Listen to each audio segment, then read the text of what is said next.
Thank you very much, Bob. I'm going to open up to questions now. I know Bob and Michael Kirby need to leave us fairly soon, so I might just put a couple of questions to you, and maybe if someone from the audience has a question to either Bob or Michael, we could get that question, and then we could move on to a broader discussion amongst the rest of our panel. But Bob, let me just start with you, and just on the question, and Emma raised this as well, the question of political leadership, the fact that we're talking about a decades-old reform that you introduced, modest as it was, as an exemplar.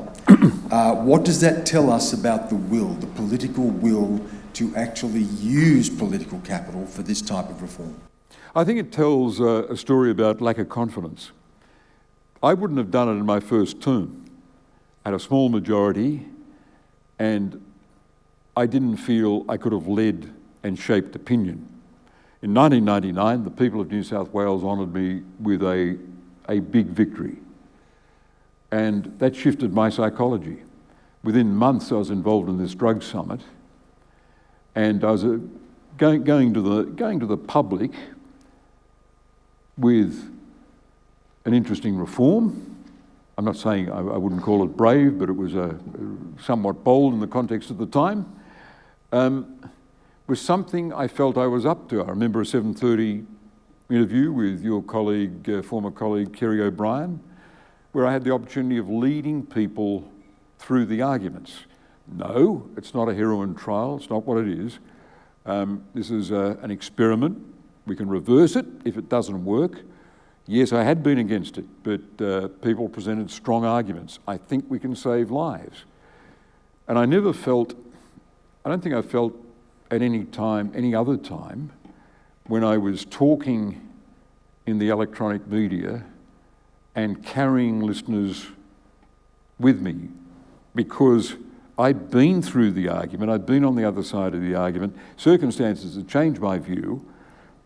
I had some sensitivity to the issue of heroin, and it was a magic moment when I, as a democratically elected leader, felt the people through that camera lens were following the nuance of my argument. I wouldn't have had the confidence to have done that in my first term. We've been quoting Anthony Albanese tonight from 1999. It's a health issue, it's not a law and order issue. Would he likely say the same thing today, given the state of politics and, as you say, the paucity of his own mandate? Would he have the courage to deliver on something like that? Well, only he and the people around him can answer that question, but it is a different parliament. It's a different parliament. I hope I've given some oomph to the argument on Julian Assange through an opinion piece I wrote for the Herald and the Age on Monday, and interviews I did arising out of that. It's got some currency, and he seems to think he can take this on. Julia Gillard just stood with the United States on the issue. It's a different parliament because of the Teal presence in the place of Conservative MPs, and the fact that Anthony's got a majority in his own right. Does he feel? Well, it's up to you to provide him with a measured, cautious reform that he feels is there for him in a bite-sized chunk. He's not going to want to say, without ever having said this as opposition leader, I'm introducing legislation in the next session for Portuguese-style wholesale decriminalisation. Michael Kirby, you raised something on that, and we're talking about Portugal. Portugal has decriminalised all drugs, and we can get into the detail of that a little bit later as to the success or otherwise of that. But Michael, you raised something very interesting, and that is international conventions. Some of the problem of international reforms is that they may be in breach of those conventions, and that Australia needs to be cautious about reform and how that sits with our own obligations. Could you be a bit more specific about that and what those conventions or obligations may be and the impact it might have on reform?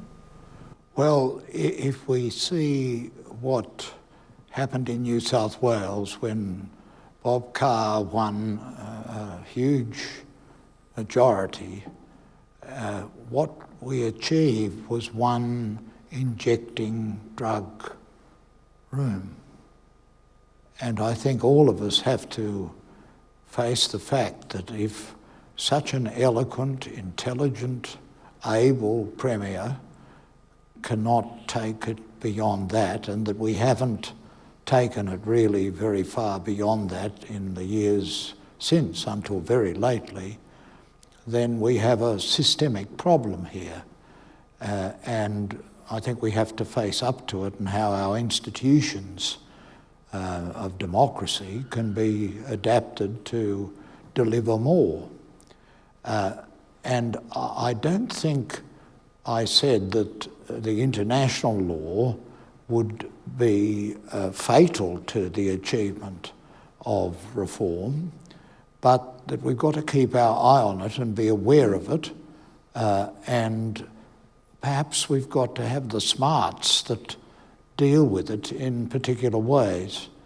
I was thinking, when we look at the changes that have been introduced in the ACT, for example, recently, it looks to me as if some very clever people in the Attorney General's Department there have approached the matter in a way that leaves an element of criminalisation on the books, but makes reforms that keep that in place, but nonetheless remove the application of the criminal law to many people who would otherwise be exposed to it.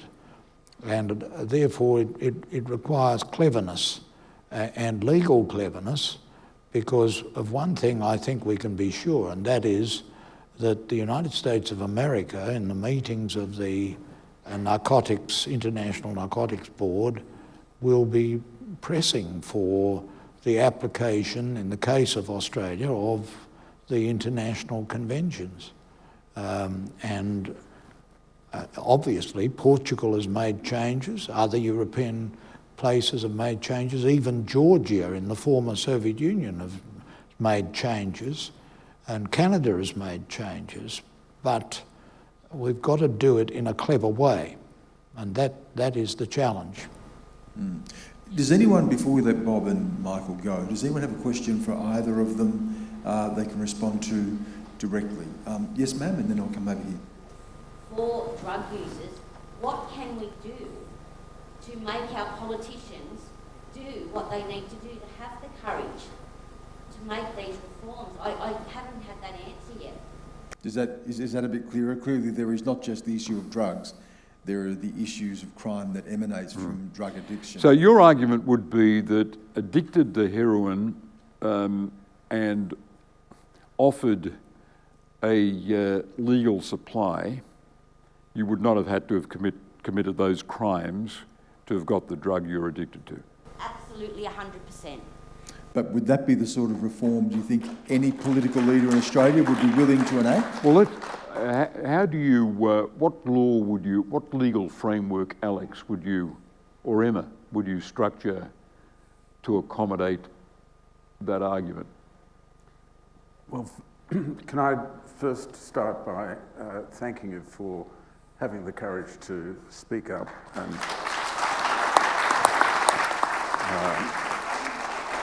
secondly, can I say that you touched on very quickly something that I think is very important. You said a lot of very important things, but one of the things you said that was very important that we often gloss over is the fact that not everyone who uses heroin has a troubled childhood, but so many do. And here are these unfortunate people who in their early years of life had sexual abuse, physical abuse, God knows what, in their childhood. They deal with it in a way that the majority doesn't like. And then the majority throws them in prison, punishes them, ruins their life, and knows by now that that doesn't work and keeps on doing it. This is crazy. My answer to your question your basic question, is speak to people, speak to members of parliament, speak to state members of parliament. As many as you can, get members of your family to speak to them. Sometimes you won't get through, write them short letters, legible letters, not very long, very clear. Write letters to newspapers, not just Sydney Morning Herald or Daily Telegraph, but suburban newspapers. They're more likely to be, or rural newspapers, they're more likely to be read. Try and get onto talkback radio. In other words, speak as often as you can, as loudly as you can to the politicians. They're the people you have to persuade. Sometimes you won't speak to the politician, you might speak to a staffer, but it still matters, it really does. And that's how change does happen, and we see change happening again and again. Can I don't want to go on and on, but I just want to remind Mr. Carr of something that he said that is very significant. He didn't say it tonight, but he said it many other times. And that is, he's talked tonight about the struggle he had about making a decision about a medically supervised injecting centre, and he made the right decision. But the significant thing for me is when he retired, of all the things he had done, and he'd done a lot of good things for this state, it was one of the 10 things he picked out that he was proudest of, that he thought was most important. And Daniel Andrews, I won't go into the details, had a similar comment about the medically supervised injecting room that he was initially opposed to and then had his mind changed. And then a year later, he said in public, I was wrong, it's a terrific thing, and we need more of them. Michael Kirby, I don't know if you have something to add on from a legal perspective about what would legal reform look like that may be able to deal with the issues that we've heard there in terms of supply, safe supply, but also then the factors that emanate from drug addiction as well, other crimes that lead people to go to jail. What does an overall legal reform look like? Look, there are... Michael. Sorry. Well, I think Alex Wodak, who's a fantastic person, has been at this work for so long, hit on a very good point when he made his original opening remarks, and that was that you just can't deal with all drugs the same.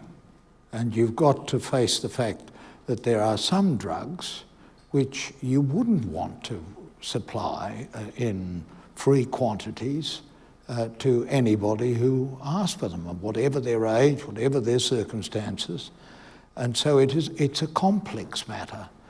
I wonder if we had had a Bill of Rights or a Charter of Rights, we would have had more power in the judiciary than I ever enjoyed to mollify the criminal law having regard to the particular circumstances of the case.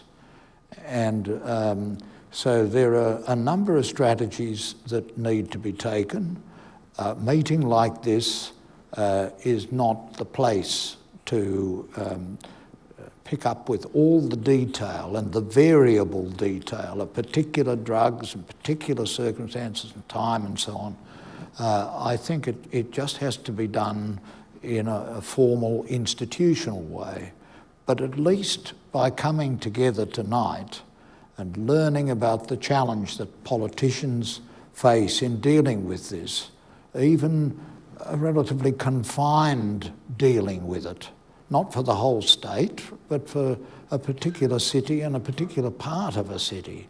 I mean, it really looks enough to make one despair that is a great achievement. And we've got to find a better institutional way to tackle the matter, but it won't be legalise all drugs. It will have to require a greater sophistication and a greater detail than that, because otherwise, if we haven't been able to do much more than a one injecting room, and that was fought like hell, if that's what we've achieved with all of Alex's logic and persuasion, then how are we going to make substantial progress on this? I just despair, but we mustn't despair. Yeah. I'm just going to take, Bob, just a quick comment. I'm going to take one more question here, and then we can let Bob and Michael go and open it up to the rest. Can I just make a quick Just comment, really if you quickly, don't mind? I want to let Bob and Michael go in a moment. Okay. They're in a bit of a hurry. Just hold that for me. Yeah. I want to say about the issue bravely put by Kath. Okay, Kath's presented us with the problem. We wouldn't be a serious discussion if we didn't address it. What Kath's saying is, I'm dependent on heroin. I've got to commit serious crimes to maintain that habit. All right. Let's not just talk about reform in general. That requires a decision on how someone would register as heroin dependent to get access to the drug. Would it be available in any pharmacy? Would it be available on prescription from a medical practitioner? How? What circumstances? How would you prevent abuse? If anyone's being turned away, if anyone feels they're dependent on heroin and is being turned away by restrictive regulations, then there's still a black market demand, and they could be committing crimes to buy it on the black market. So this is where we've got to be very specific, because if Kath were going in to see a Member of Parliament, Premier Perrottet or Opposition Leader Chris Minns, they would say, well, how would you identify a dependent person, and those other questions that I've just raised. So that would require us, Alex, to look at how it was being handled in Portugal. Portugal seems to have worked. How do they do it to deal with someone who presents with the challenge Kath has? Okay, one more question here, and then we'll let Bob and Hi, Mackayser McPherson, ex-Normal National Organisation to Reform Marijuana Laws. Have been lobbying on this issue since the early 80s. A comment and a specific question to Justice Kirby on the international treaty obligations. The International Narcotics Control Board has actually recently come out quite in support of the Portuguese model, citing it as best practice and fully committed to the principles of Drug Control Convention. Further noting that the practice of exempting small quantities of drugs from criminal prosecution is consistent with international drug control treaties. Further, at the UNGAS, United Nations General Assembly Special Session on Drugs in 2016, they committed to to fully respect all human rights and fundamental freedoms and protect the health, safety and well-being of individuals, families and vulnerable members of society, communities and society as a whole.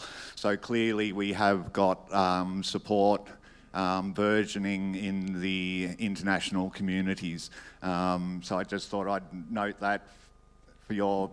Well, I've actually been to Vienna in conferences where I've tried to persuade the policemen and others to such a view. I know that they've made some progress in that area, but please remember that the greatest number of executions in China, thousands, are of drug users. And the greatest number per capita of executions in the world is Iran, thousands of executions. The real solution to this would be to get a change in the treaty system, but that's not going to happen in our lifetime. And therefore we've got to think cleverly about ways consistent with the language of the treaties. We can find ways of keeping some criminalisation but removing it from personal use and small quantities in defined drugs. And I think that is possible. You know, one of Mr. Albanese's first speeches, I think his very first speech in Parliament, 1996, he argued for gay marriage in his first speech. You know, there was no votes in it. Everybody thought it was horrendous and horrible, but he did that. I think he is a man who will keep his mind open, and for dealing with the treaty system, which is the bedrock of all that follows in countries like Australia, you're going to need the federal government and the federal parliament to take a lead. We just have to hope there are a few politicians who will have the courage of Mr. Carr, but in a national level or even at a state level, to go beyond a particular experiment and deal with the generic problem. And that's what we've lacked in Australia. Politicians of courage, insight, coming to things like this, listening to people like you. And I think we should be encouraging more of that. Just a quick question to Mr. Carr before he goes. After next year's state election, when we get another Labor government and hopefully a legalised cannabis senator in the upper house, will you here commit to bringing whatever political pressure you can on Mr. Minns to enact the changes that have been recommended for so long? No, I won't commit to that. He's got to make his own policy. I'll commit to one thing, and that is listening to you and listening to the sort of people we've got, listening to the people we've got up on the panel. I don't say the sort of people we've got up on the panel as if they're an exotic breed, but I'm open to arguments any time, and I look forward to opening discussions with colleagues who might be translated into government in March next year. Bob's out of politics, but he's still a politician.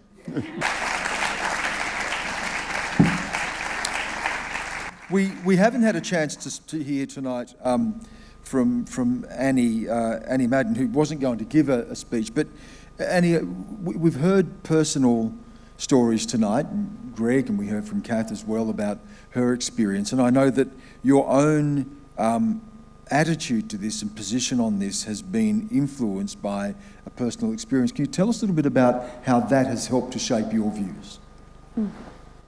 Thanks. Yeah, well, I guess some people, perhaps many, it's hard to see who's here, know my story well. I haven't exactly kept it hidden under a bushel. And so, you know, illicit drug use, injecting drug use, dependent injecting drug use, lots of variety of drugs has been a significant part of my life through my teens and my entire adult life. I've dedicated my entire adult life to fighting the injustices of the current drug laws and what they do to people who use drugs and how they diminish people and remove every tiny piece of social capital that they might ever acquire and crush them so that they are, you know, but a tiny speck of what they potentially could be in the world. And those of us who manage to gather anything to ourselves generally do so well and truly, you know, despite that situation, but certainly without any help from it. And so I, for one, I do want to speak to what Kat has raised, because I think it's very important that she has spoken up. And I would say what we need to be doing is all of us who use drugs and have used drugs, and whatever our situation is and however we came to it, whether it's based on because of what happened to us when we were young, or whether it's because we just enjoy using drugs, or whatever it might be, it doesn't matter. We need to speak up, and we need all of you to support us to speak up. It's our voices you need to hear from more. I'm sick of hearing about the politicians, quite frankly. They only let us down. They've never done anything particularly constructive on this issue. I mean, that's the truth of the matter. And I don't think it's any longer time. Once upon a time, I've spent 30 years working on this issue too, and putting myself out there, and often seeing virtually nothing in return for that. And that has been slowly trying to, you know, do the right thing, meet with politicians, work behind the scenes, do everything in the way that we've just been told we need to be doing it, and writing letters and, you know, all the stuff, right? But let me tell you something about these drug laws that no one's talked about yet tonight, as far as I remember. We've talked about the Uluru Statement a lot, but our drug laws are fundamentally racist, a fundamentally racist proposition, and they always have been. And if you don't know that, you don't know your drug history and drug policy history, and you need to go and read it. But let me tell you, you just only need to look in your own backyard. Aboriginal Australian and Torres Strait Islander Australians use less drugs as a group than non-Indigenous Australians, and less alcohol. but they are 10 times more likely to be incarcerated. They're probably something like 8 times more likely to overdose. And that picture is repeated in every single First Nations community across the world. So what does that say to you about the vested interests in keeping this system the way it is? This is not just about convincing a few politicians at home about what to do here. This is about a system that is entrenched, that is fundamentally rotten and moribund from its core. It needs to be dismantled from top to bottom, left to right, nothing left, and we need to start again. And I don't think it needs to be slow. I think we need to go as fast as we can possibly do it. And now that you know how racist the basis of our policies are, if we all stand for the sorts of things that we repeatedly stand up and say that we stand for, then we should demand these changes as quickly as possible, not in a slow, piecemeal way, not turning us from criminals into some sort of pathologised victims of the health service that, quite frankly, are some of the people who treat us the worst most of the time. So, you know, like, we really need to start being more critical about these issues. I know that's a rant, but I've been sitting here a long time tonight to be able to say that. Alex, can I come to you on this? Because one of the things that's clear here, and in what Bob had to say and what Michael had to say, and indeed what you had to say as well, is just how far you go. Where are the limits? What is legalised and what isn't? And how do you protect vulnerable communities? And we heard there from Annie talking about that. As someone who comes from Aboriginal communities, I've also seen the devastating impact that drug and alcohol addiction can have on us, and the violence that comes from that. And one of the reasons I've never been a drug user is that I've seen my own family and seen people whose lives are devastated by it. If we're talking about reform and legal reform, how do we also protect the most vulnerable at the same time, and where do we draw lines or put limits? Alex, and then I'll go to Emma. Well, that's a very important question, but it's actually not that difficult to answer. The answers are hiding in plain sight. And the answers are that we have levels of inequality, levels of poor housing, levels of poor education, levels of low unemployment that are unacceptable. And these create the conditions where a lot of people who have no hope for the future, for their own future, are going to lead lives that are where you've described. And we can be optimistic about it. Just a week or so ago, we had an announcement from New South Wales and Victoria at the same time, the governments of New South Wales and Victoria at the same time, extending early childhood education. Well, that does many things, many benefits, and one of the benefits is reducing alcohol and drug problems, reducing crime, many other benefits as well. So we have to embrace the fact that we have to look beyond the narrow confines of a drug problem can only be solved by changing drug legislation.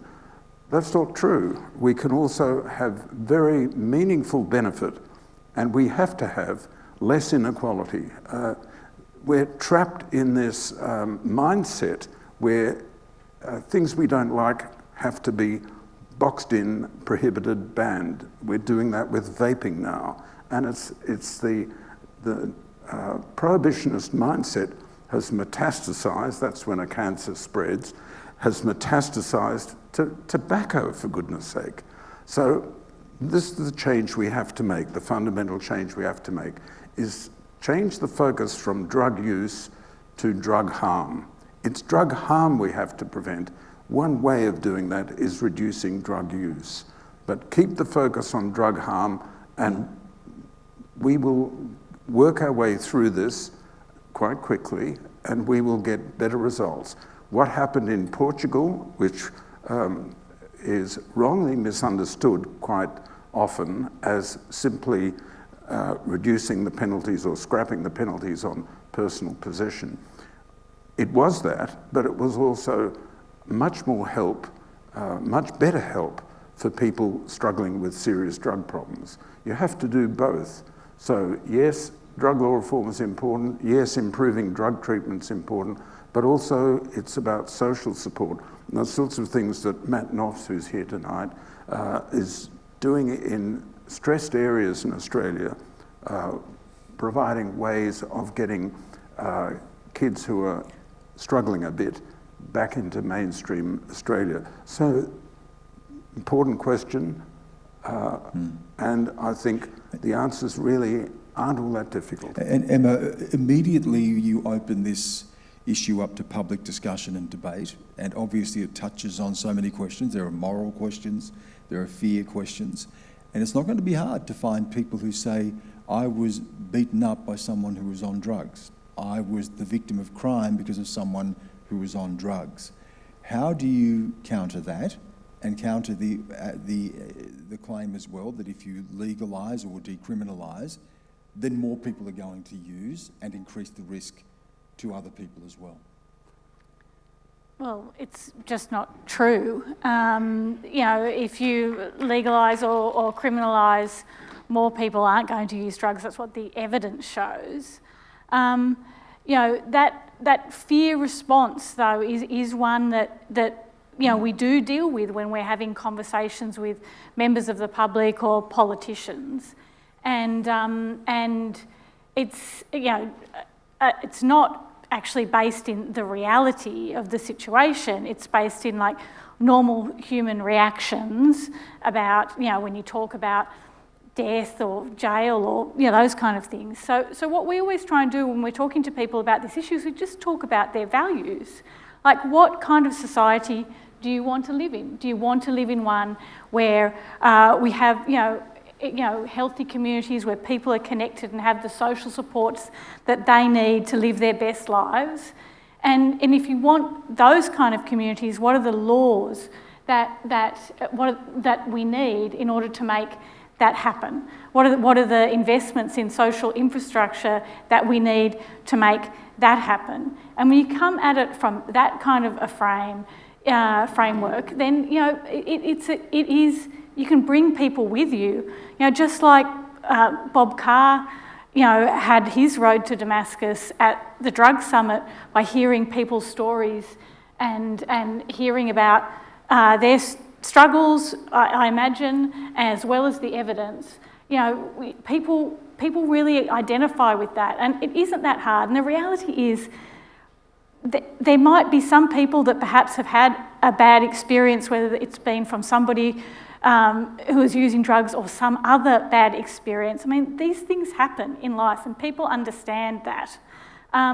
But the reality is the public already support removing criminal penalties and having having no action, a fine, maybe a caution, in relation to people who are being caught with a small amount of drugs. So the bulk of the population is fine. They're on board. The people of Baulkham Hills, I keep saying it, are on board, right? It is the politicians that are in Macquarie Street that aren't emboldened to make the change that's necessary. Can I ask where the lines are drawn, though? Because even yourself, you said in favour of decriminalisation but not legalisation. Why? What's the difference? Why would you not support legalisation if you'd support decriminalisation? Well, I'm here representing an organisation, Uniting, and we have a position that we support decriminalisation. I think it is a harm minimisation approach.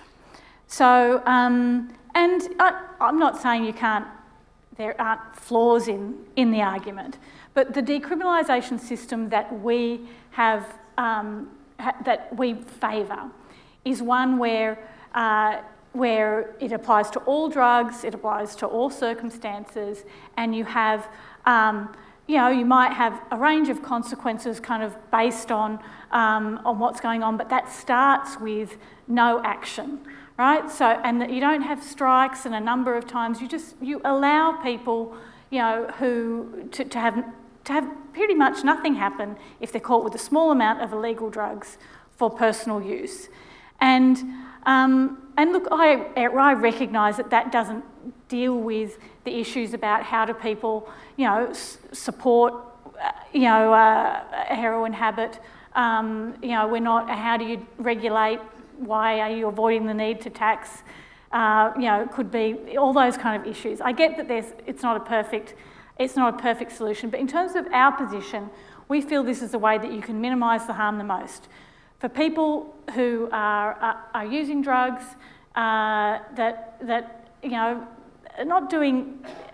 just going about their day-to-day lives, you're not going to ruin their futures. And then, you might have a system where you want to really create those really trusted relationships like we do at the Injecting Centre.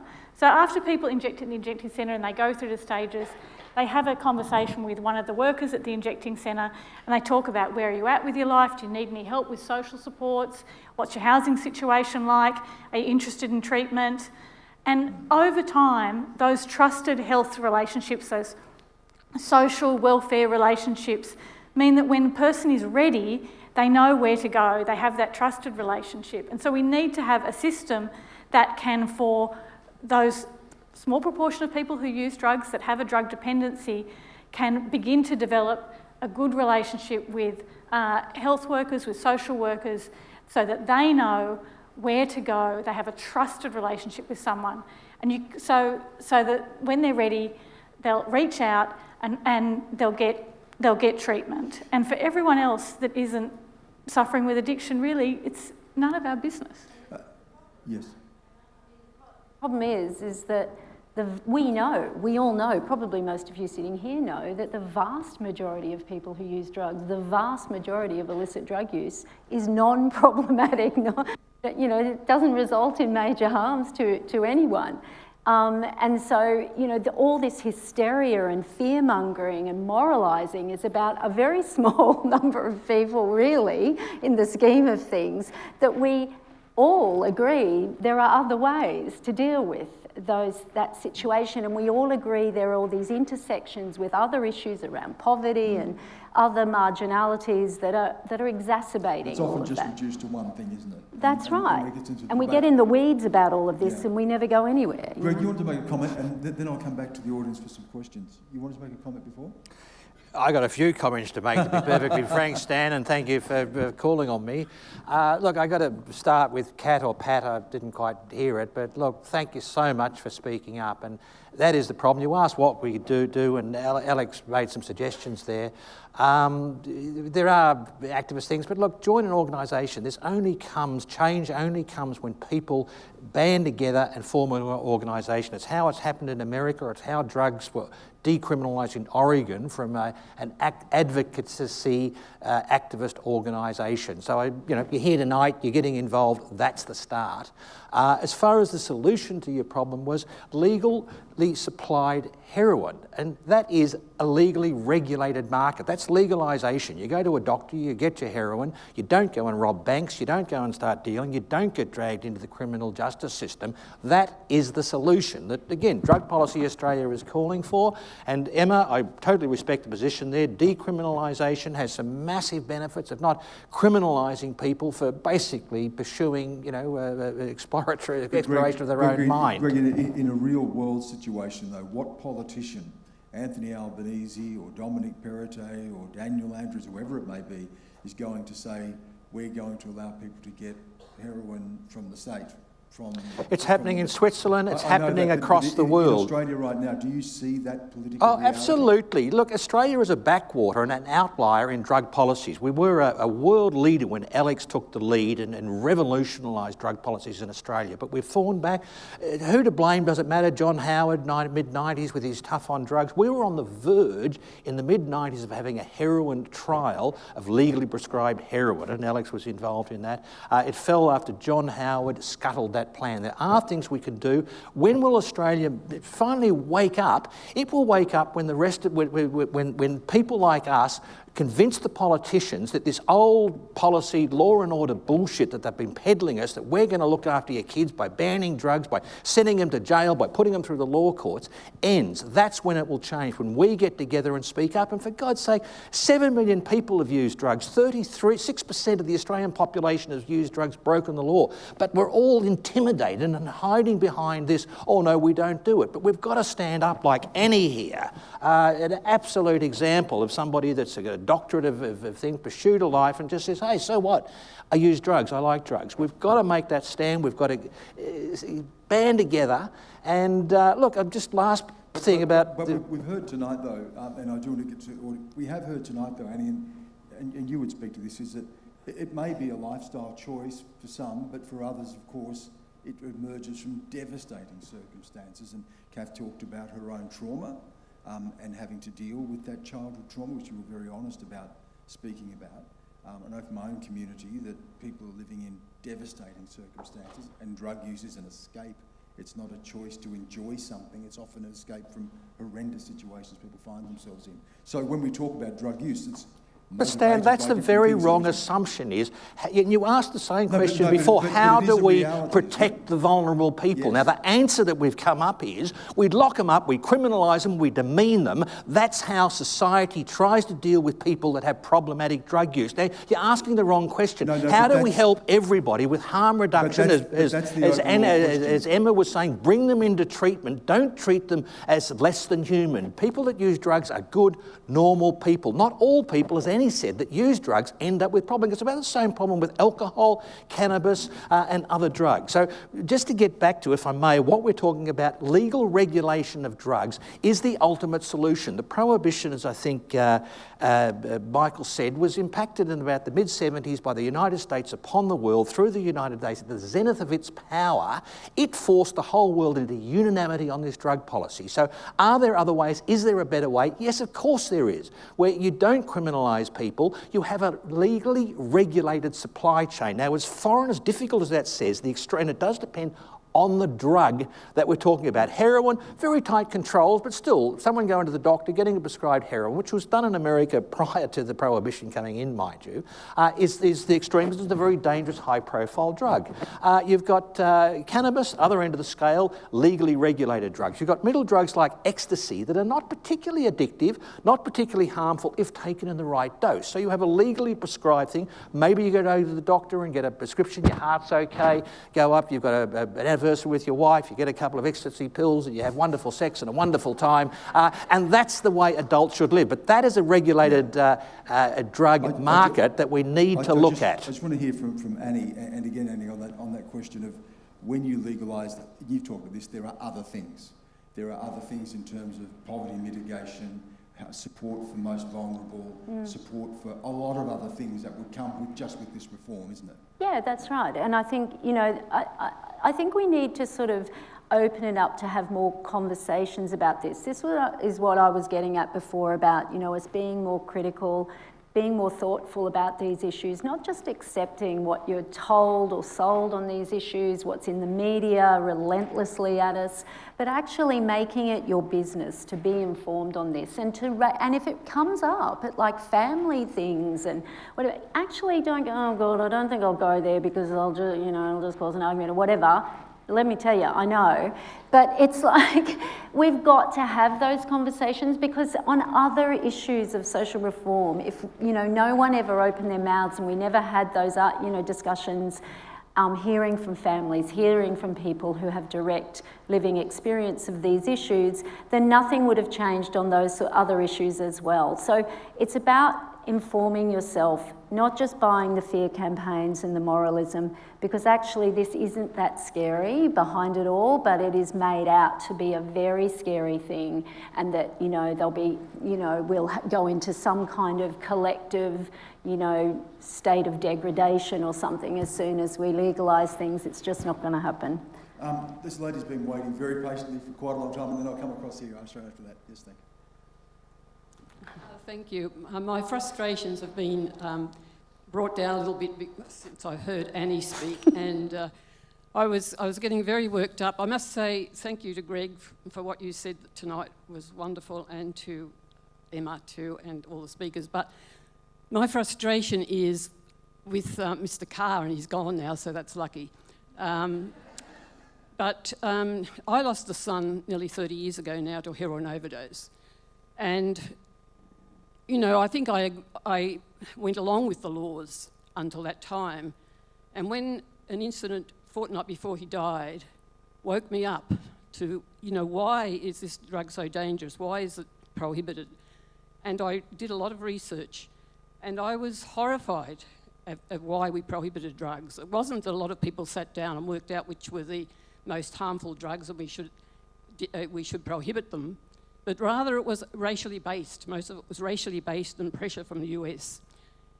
And after, you know, and so since then I've been advocating 30 years, and Mr. Carr has the audacity really to say it's a slow process, you've got to take slow steps.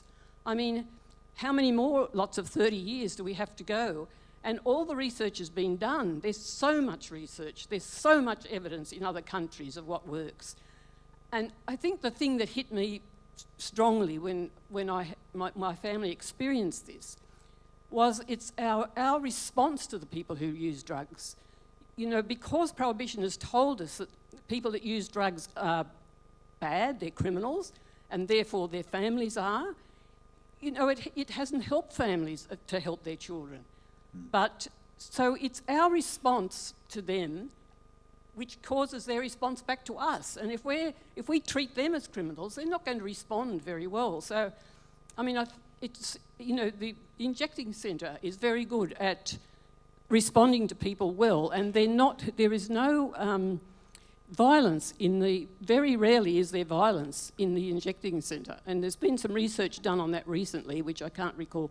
But just one other thing I'd like to say, which Mr. Carr seemed to miss, that we put a lot of work into a heroin trial, and Greg has mentioned that, back in 97.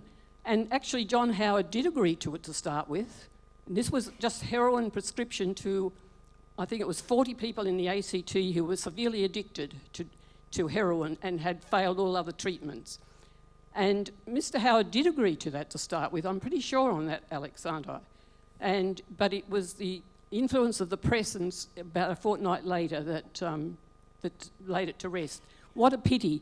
But when my son died, now there are more people dying from heroin overdose now to when my son died in 1992. Alex pointed that out. And that is a disgrace that politicians still aren't putting lives above their politics.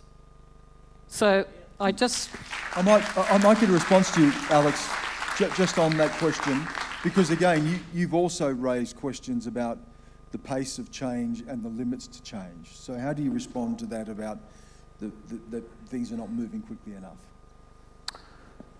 Well, thank you for what you said, Marion. You've been a tireless leader in this area for a long time, and your group in Canberra, the Families and Friends for Drug Law Reform, wonderful people, and thank you for all you've done. Look, I'd say if we look at a range of issues in this and other countries, difficult issues where terrible decisions are made, it takes a long time to reverse them. The first African slaves arrived in Virginia in North America in 1619, and it was 150 years before the first organisation in the United States to abolish slavery. And all the other steps dealing with slavery took an unconscionable length of time. we have several women two women on the panel, and think of the slow pace of reform in the issue of gender equality. I don't think anyone has even tried to defend gender inequality for a long time, and yet we still have massive economic inequality between men and women. We still have a lot of issues, as we know, that need to be sorted out. And I wish those reforms had all happened much faster. The issue of the appalling treatment of the invaders in this country from 1788 onwards to First Nation people, indefensible, horrible, and how long that's taken to get the miserable small amount of progress that's been made today. And we're all very conscious, particularly younger Australians, are very conscious of how much needs to happen and quickly. So, but reform is very slow. The first state to decriminalise homosexuality in Australia was South Australia in 1973, and it was almost half a century before we had marriage equality in 2017. So it's not just drug law reform that's slow. Social policy reform is almost always painfully slow, and I wish it could go faster with drug law reform and other reforms that I care about, but I don't think it can, and I think it's very important to do the things that we can to speed it up as much as it can, but I don't think it's ever going to happen quickly, unfortunately. There was a question just through here. Does somebody have a microphone? Oh, okay, there you go. You're booming. Statements and stories ring absolutely true. Thank you, Greg, for raising the fact that there are multiple different drugs. Every time I see a talk like this of, is it time to legalise drugs, we land up getting stuck between, well, there's MDMA and then there's heroin, cocaine, and we just land up going over the moral arguments over and over and over and over again. And I'm 31 and I'm getting over it. So I'm going to ask a very specific question, because there are so many novel and psychoactive substances that don't even get brought up. Does anyone here on this panel have concerns about how capitalism gets involved with the production and legalization of drugs? And I'm going to ask it specifically in regards to cannabis. How do we prevent the same harms that we do currently see with drugs that are regulated or are medicalized in whatever system? So how can we learn from our current issues? Is there evidence as well, Greg, might start with you on that as well, that decriminalisation in places like Portugal has an impact on the market as well, particularly black market? And look, it's a very good question, and there's examples in the United States of, capitalist-driven drug markets, free enterprise drug markets that have had some fairly negative consequences. The example closer to home is the legalised medical cannabis market in Australia that unfortunately was dominated by big business interests, and they set the pace in the legislation to the point that the Australian legislation for medical cannabis was so onerous in terms of the regulations, the growing things, the security required, made our whole market non-viable as an export country. And that's probably an extreme case of over-regulation, but that over-regulation was done because of the big pharmaceutical companies having influence upon government policy. So we come back to how do we get, a legalised, regulated market that isn't run by big business and vested interests, like the alcohol lobby. And Stan, I appreciate the problems done by rampant alcohol in the Indigenous communities. It's outrageous. These corporate interests have vested interest to make money and don't give a shit, a bit like your hardline drug cartels. And this is the whole point about regulation. What we need is a legal, regulated market, and the aim of the regulation is to mitigate the health consequences of using drugs, of which there are many pitfalls, not just addiction. There's other health consequences of using cannabis. Even the cannabis supply chain can have poison put in the hydroponics that can be dangerous to people's health. Now, that's an unregulated market.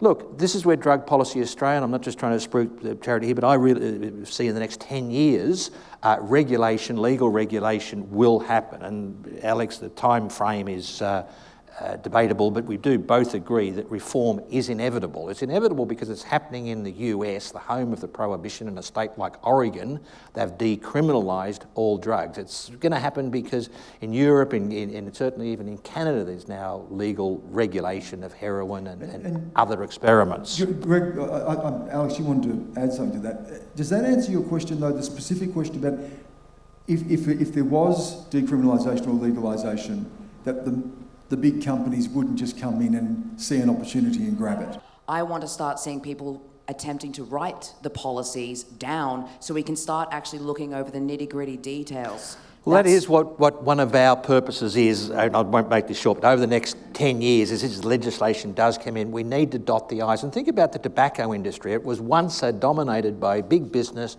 absolute free-for-all. Now, nobody that's talking about legal regulation of drugs, certainly not myself, wants that. There has to be health-centric legislation that protects young people on packages of cannabis not sold to people under 18. There's a number of things that you can do if you legislate with the one criteria. How are we going to mitigate the potential health consequences of using drugs, of which, on the first to admit, there are many. So it's really just get into government's ear and get involved in that discussion here and now. We're almost out of time, and we do have an important raffle to go, so we've got time for 2 more questions. I'll go one up here, who's been waiting a long time, and I think, is there one on this side as well? I recently came back from Los Angeles, wandered the streets of West Hollywood, where there's hundreds of dispensaries, and they're not just selling straight weed, they're selling shatter, resin, THC extracts, which are extremely potent, which will have future health effects that we don't know now. And I think this has been played out over and over again. I mean, Purdue Pharma has made a fortune by flogging opioids to the US market under a capitalist model. I think the thing that we need to think about is this is something that humans have imbibed for centuries without sort of regulation or pricing or big brands. They have been able to do it with plants safely and under rituals and sacred rites of all sorts of First Nations. But we're not that. We are a modern society. We like data, technology, all of these sorts of things. So why can't we just pause for a minute and think, let's take the middle road. We don't need big business in this game. We just need to be able to provide safe places for people to buy drugs and use drugs. And we could do that under a regulated system where we collect data, monitor what's happening, learn from what's happening, and then make adjustments along the way. I think it's a real risk for us to be able to pursue this path of legalisation and regulation without pausing and thinking, what are the interests that we're playing to? Yeah. And just a final one from down here, and then I'll get a final comment from the panel. Just to the front here, thanks. Great, thank you. Hi, I'm a sociologist now, and I work for a number of years in mental health. I just wanted to ask, I know I totally support decriminalisation. I wanted to say the late writer, Clive James, famously said the problem with Australians is not so much that many of them are descended from convicts, we're descended from prison officers. So, I agree with that. And, do you believe that's the truth? We have such a punitive approach to crime, to drug taking, which are very much linked, as we heard from Kat. And so should we, I feel it's really promising that we've got the Labor government in. It's showing humanity and compassion finally. I believe personally, we talk about politicians, in the one lump one lump sum there. I do believe that they will listen to best practice, a lot of them there now, and who will look at the best practice in the Scandinavian countries, who show compassion and who show humanity around crime and drug taking. And would you think that, are you feeling hopeful about that with the change of government, we do have a chance to have some of them listen to us and take the best practice from overseas? I might just start, and we'll work through the panel to have a final comment. Just on all of that, I suppose there was a sense that government's not going to do anything anyway, to maybe there's a change now with the change of government, to what do we learn from overseas, how do we best implement that, and is there a gradual or piecemeal approach? So we'll just work along. Emma, I'll start with you.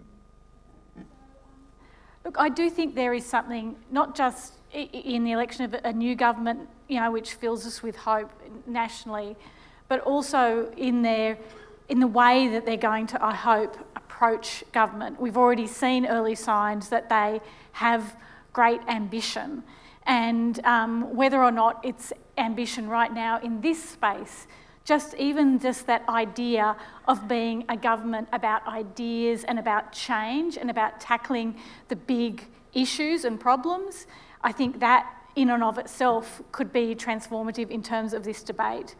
I do think, we're seeing right now a situation where there's, piecemeal reform happening around the world, and we're seeing it in our own backyard as well with the ACT.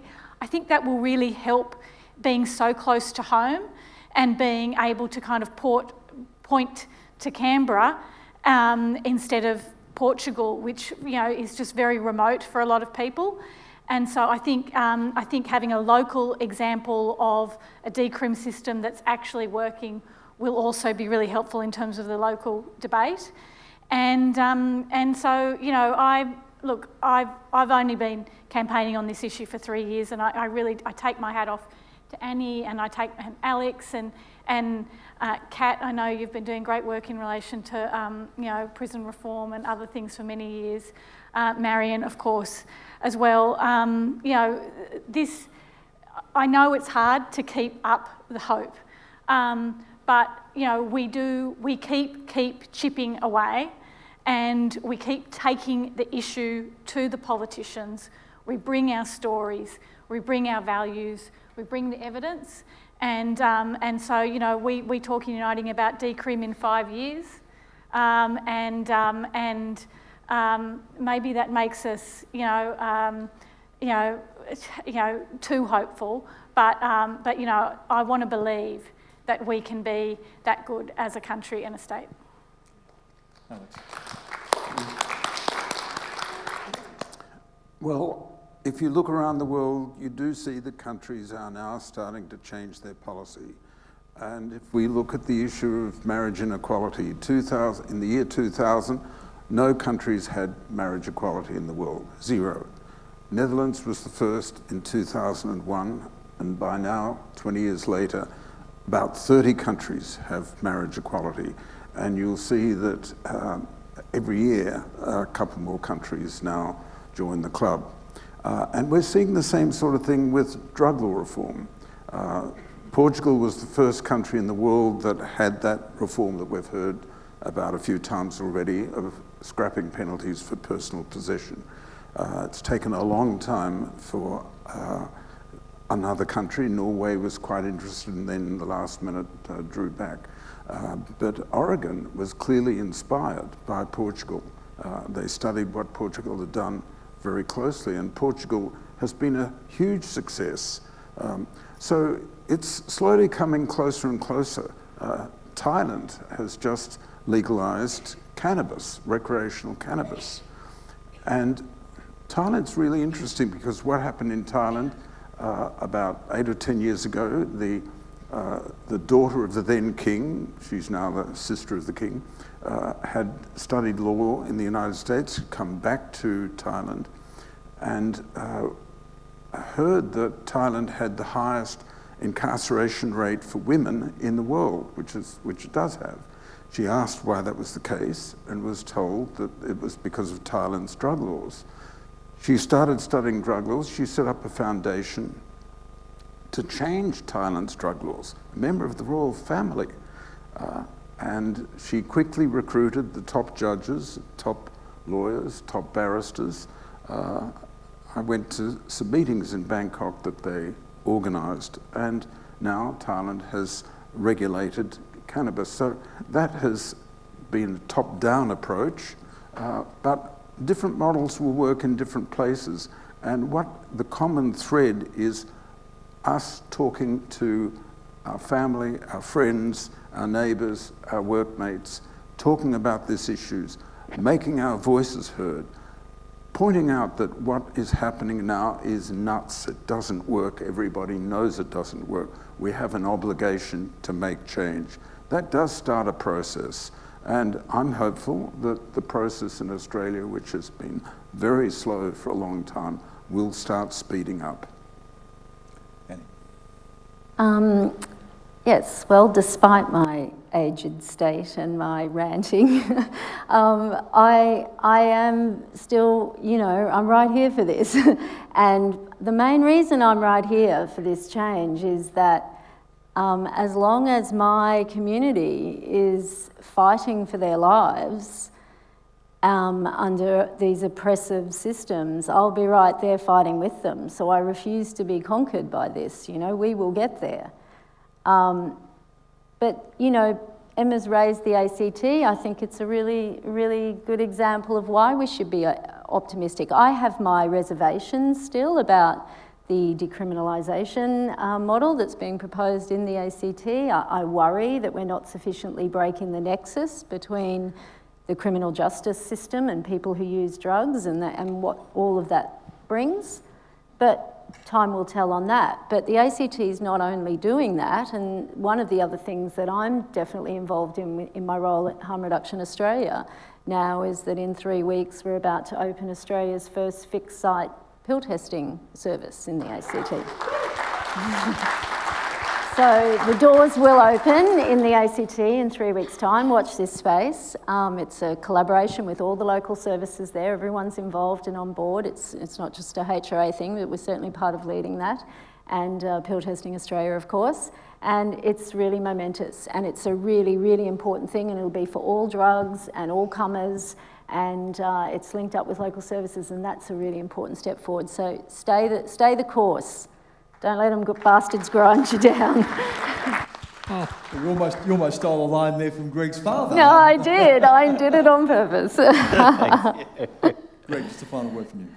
Thanks, Stan. Look, I'm optimistic. I really am full of enthusiasm for this. And Alex, look, thank you. You pointed out the highlights in the world of change, like little mushrooms popping up. You didn't mention all of them, but you mentioned most of them. Thailand, phenomenal. People used to be hung in Thailand for a couple of kilos of hash. That's a fairly big stash, mind you, but nonetheless, people were put to death in Thailand, and now they've legalised cannabis. You didn't mention Canada, that has the most innovative drug laws in the world and is leading the way. British Columbia has announced a plan to, endorsed by the Canadian federal government, a bit like our system, to totally legally decriminalise all drugs, a trial starting at the beginning of next year. It was 2013 when I was involved in this discussion that Colorado legalised cannabis. And since that time, in a mere 7 years, half of America now has access to legalised cannabis.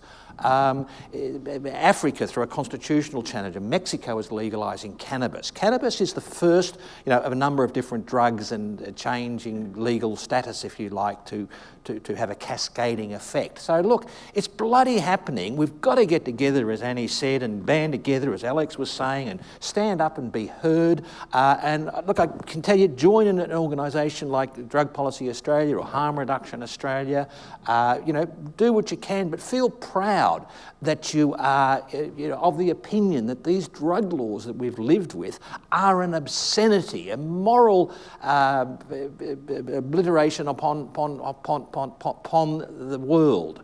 So we've got to stand up. We're right. That this will not last. And as Alex was saying, again, change happens slowly. The suffragette movement, yes, women were considered inferior. The quick example I'll give you is, and relates again to my father a little bit in terms of the customs and excise, he's always also in charge of censorship. And in my lifetime, a pubic hair in a Playboy magazine meant the whole bloody lot was burnt. Now, you had censors there with a bloody magnifying glass looking for that pubic hair going, you beauty, and then you'd go and burn 100,000 magazines. And things have changed. So change happens, social change, it happens slowly. I learnt this from my dad. And I just want to, the point of this meeting is to inspire people, all you good people to get this, to get involved on some level, and together we can make it happen. Please thank our panel. Drug Policy Australia is a fully tax-deductible charity. If you'd like to help save our young people from the harms of prohibition, please visit the donation page on our website. Thank you.